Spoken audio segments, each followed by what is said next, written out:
Hello, in front of me I've got Volkswagen Passat. In this video I'll show you how to manage shifter.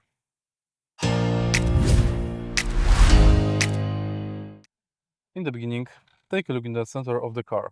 Right here we've got the automatic DSG gearbox. To manage it, first press brake. To switch from the parking to reverse, neutral or drive, pull it with the button on the front pressed.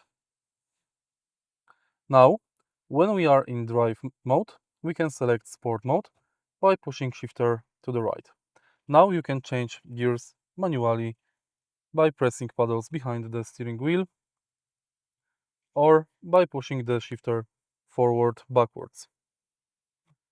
To select parking mode, press button on the front and push the shifter forward.